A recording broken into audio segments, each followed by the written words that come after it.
স্বাগত ডিবিসি সংবাদে। আপনাদের সাথে আছি আমি কাঞ্চন গৌরী। এবার জানাবো খবরের বিস্তারিত।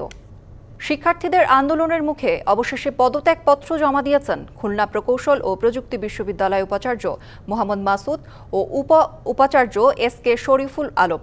শিক্ষা মন্ত্রণালয়ের জনসংযোগ কর্মকর্তা এই তথ্য নিশ্চিত করেছেন।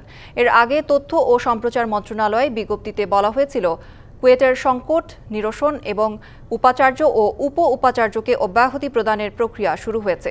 এদিকে প্রায় ৫৮ ঘণ্টা পর আমরণ অনশন ভেঙে মধ্যরাতে ক্যাম্পাসে উল্লাস করেছেন খুলনা প্রকৌশল ও প্রযুক্তি বিশ্ববিদ্যালয় কুয়েটের আন্দোলনকারীরা। রাত ১টার দিকে তাদের জুস পান করিয়ে অনশন ভাঙান বিশ্ববিদ্যালয় মঞ্জুরি কমিশনের সদস্য অধ্যাপক তানজিম উদ্দিন খান। উপাচার্য মোহাম্মদ মাসুদের পদত্যাগের এক দফা দাবিতে অনশন করছিলেন শিক্ষার্থীরা। সামাজিক সুরক্ষা, বাণিজ্য সম্প্রসারণ ও কর্মসংস্থান সৃষ্টির জন্য বাংলাদেশকে $৮৫ কোটি ঋণ দেবে বিশ্বব্যাংক। বুধবার বাংলাদেশ ও বিশ্বব্যাংকের মধ্যে স্বাক্ষরিত এক চুক্তি থেকে এ তথ্য জানা যায়, যার মাধ্যমে গভীর সমুদ্র বন্দরের টার্মিনাল উন্নয়ন, সামাজিক সুরক্ষা সহায়তা বাড়ানো এবং নতুন কর্মসংস্থান সৃষ্টিতে গুরুত্ব আরোপ করা হবে। বাংলাদেশে নিযুক্ত বিশ্বব্যাংকের অন্তর্বর্তীকালীন কান্ট্রি ডিরেক্টর গেইল মার্টিন বলেন, প্রতি বছর শ্রমবাজারে প্রবেশকারী প্রায় ২০ লাখ তরুণের জন্য মানসম্পন্ন কর্মসংস্থান তৈরিতে এটি গুরুত্বপূর্ণ ভূমিকা রাখবে। টেকসই প্রবৃদ্ধির পথে টিকে থাকার জন্য যা খুব গুরুত্বপূর্ণ বলে মন্তব্য করেছেন তিনি। বলেন, এই চুক্তি বাণিজ্য ও রপ্তানি প্রতিযোগিতা বৃদ্ধি করবে। বাংলাদেশ এবং বিশ্বব্যাংকের পক্ষে যথাক্রমে শাহরিয়ার সিদ্দিকী এবং ডক্টর গেইল মার্টিন চুক্তিতে সই করেন। বাংলাদেশে বিনিয়োগের জন্য কাতারের বিনিয়োগকারীদের আহ্বান জানিয়েছেন প্রধান উপদেষ্টা ডক্টর মোহাম্মদ ইউনূস। এজন্য একটি বিশেষ অর্থনৈতিক অঞ্চল গড়ে তোলার ঘোষণা দিয়েছেন তিনি।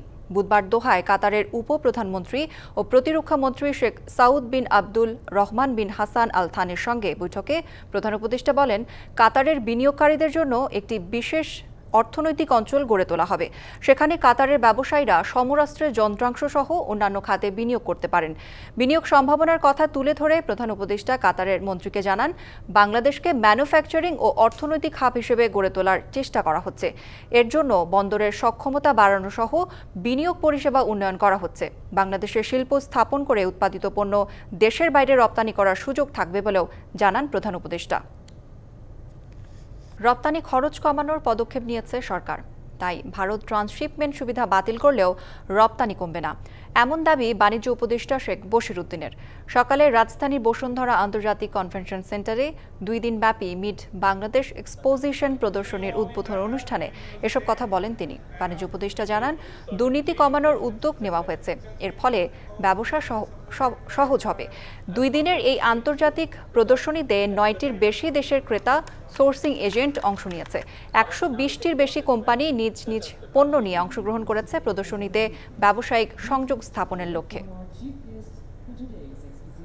আমাদের যে সক্ষমতাগুলো ছিল, যেগুলো অব্যবহৃত ছিল, আমরা এগুলো সকলগুলোকে সমন্বয় করে এখন ব্যবহার করে আমরা আল্লাহর রহমতে আলহামদুলিল্লাহ কোনো সমস্যা নেই। আমাদের এক্সপোর্টের প্রতিযোগিতার সক্ষমতা আরো বাড়বে। যমুনা সেতুর পশ্চিম তীরে গড়ে উঠছে বেসরকারি অর্থনৈতিক অঞ্চল সিরাজগঞ্জ অর্থনৈতিক অঞ্চল ১।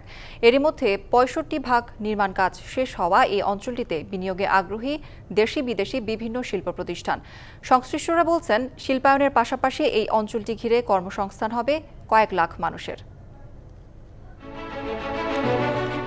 যমুনা সেতুর পশ্চিম তীর ঘেঁষে সিরাজগঞ্জ সদর ও বেলকুচি উপজেলার ১০৪১ একর জমিতে গড়ে উঠছে দেশের বৃহৎ অর্থনৈতিক অঞ্চল সিরাজগঞ্জ অর্থনৈতিক অঞ্চল।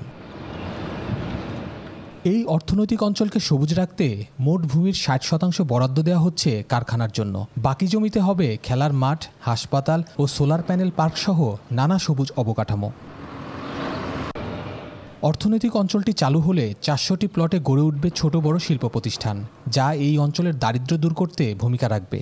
এই ইকোনমিক জোন যদি আমাদের এই এরিয়ায় গড়ে ওঠে, তাহলে এখানে যেরকম বেকারত্ব আপনার দূর হবে। আমাদের সিরাজগঞ্জের ব্যবসায়ীরা যদি এই ইকোনমিক জোনে তারা যদি বিনিয়োগ করে, অবশ্যই আমরা উপকৃত হব।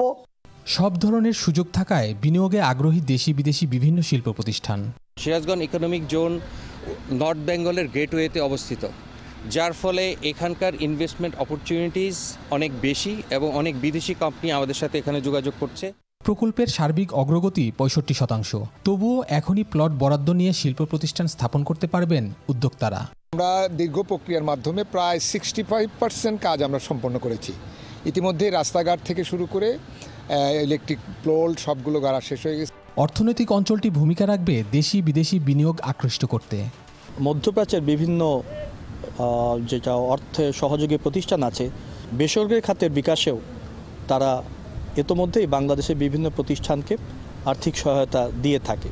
সেই সব প্রতিষ্ঠান থেকেই যে সিরাজগঞ্জ ইকোনমিক জোন চাইলে তারাও অর্থের সংস্থান করতে পারে। 2018 সালের 4 অক্টোবর 3200 কোটি টাকার এই অর্থনৈতিক অঞ্চলকে চূড়ান্ত নিবন্ধন দেয় বেজা। আর 2019 সালের 3রা এপ্রিল শুরু হয় সিরাজগঞ্জ ইকোনমিক জোনের নির্মাণ কাজ। খালিদ হৃদয়, DBC news, Sirajganj.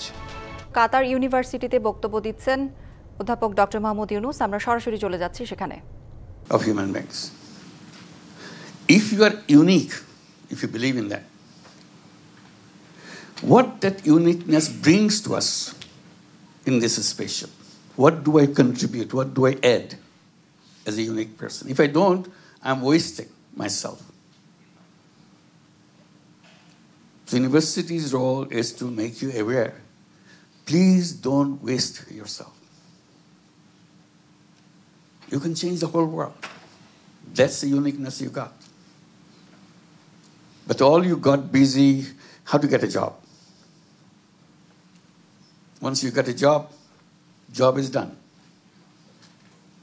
See, we throw away all the thing nature has given to us. Not use it. We are genie, but behave like everyday human beings. Never felt like a genie. Never. DBC সংবাদে এই ছিল এখনকার মতো। DBC নিউজের সংবাদগুলো পড়তে visit করুন dbcnews.tv আর visit করুন DBC Facebook page এবং ইউটিউব চ্যানেল। ডিবিসির সঙ্গেই থাকুন।